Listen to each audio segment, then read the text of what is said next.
Before getting into the actual equations of circles and ellipses, what I'm going to do is a little precursor talking about the distance between points. So that'll lead into circles nicely. So in this picture on the right here, I've got these 2 points, x1, y1, and x2, y2.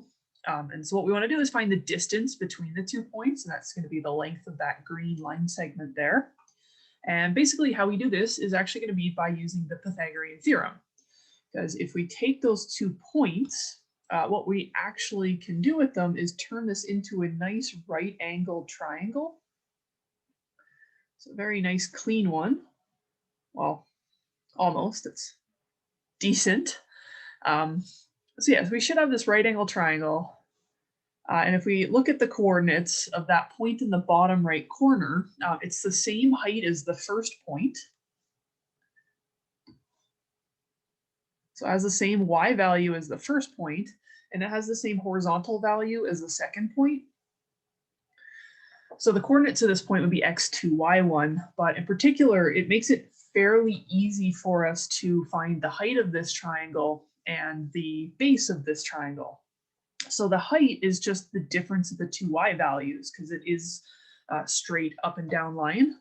So here, I could call this h equals y2 minus y1. And this base here, that would be the distance between the x values. So that would be x2 minus x1. And so if we're doing the Pythagorean theorem, remember that basically our formula is going to be c squared equals a squared plus b squared, where c is the length of the hypotenuse and a and b are the other two sides. So in this picture, that's going to be d squared equals b squared plus h squared. So d is the thing that we're trying to actually find here. So I'm going to leave it.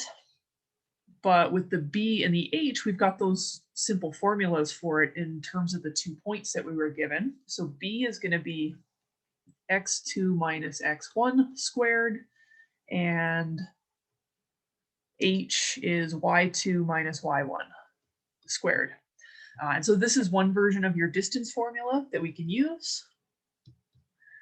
Or what we can do is take the square root of both sides. So we will just take the positive root because we do tend to think of distance as a positive, non-negative type of measure.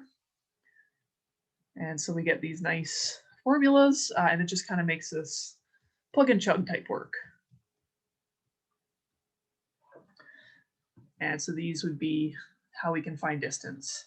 So with what we'll end up doing in this section, the d squared version of the formula is actually a little bit nicer to work with. But just for some of these examples that we'll talk about, there's not too much to do with these distance questions. But for actually finding distance, you might as well already have the square root. I just want to make sure that square looks like it's actually inside the root there. Don't want any confusion.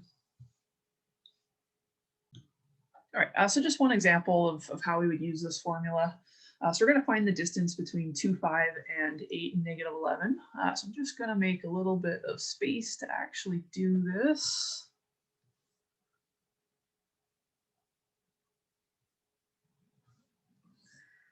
And basically what we'll do is just sort of plug this into the d formula.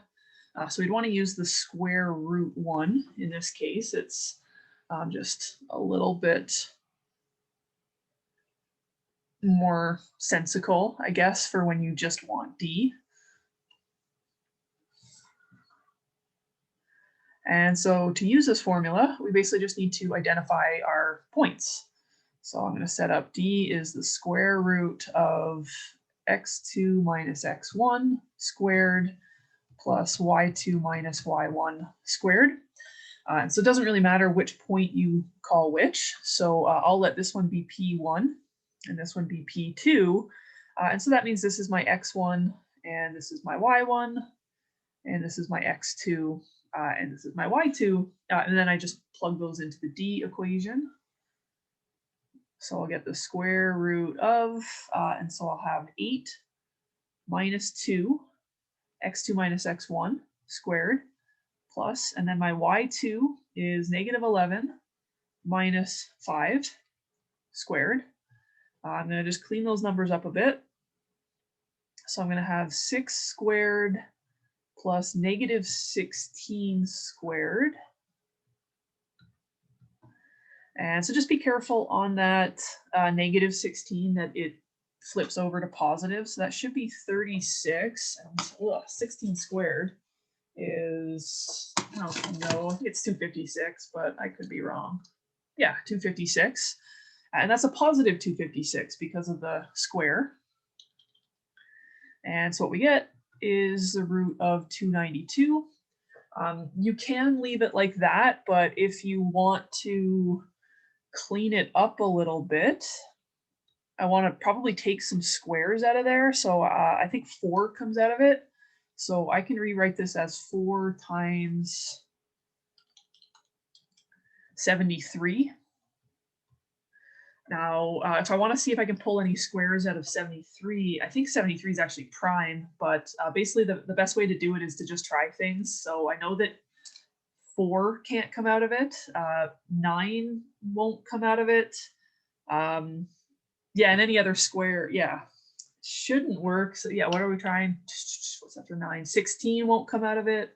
25 won't come out of it. 36. You run through the squares, you're not going to be able to pull one out. So 73 is going to be as simple as possible. So I'll get root 4, root 73. So that'll be 2 root 73. Oh, that's a 3, not a 7. If you want to use the calculator, you probably want to use like 4 decimal places to make sure that WebWork would accept your answer. So, or you can say something like 17.0880 if you were to actually like plug that in. So WebWork should accept any of these 3 answers, to be honest. But it's nice to be able to do the simplifications just in case you're trying to check answers in textbooks or anything. But yeah, so that's the distance formula. And so it kind of leads into circle because the way that we define a circle has something to do with distance.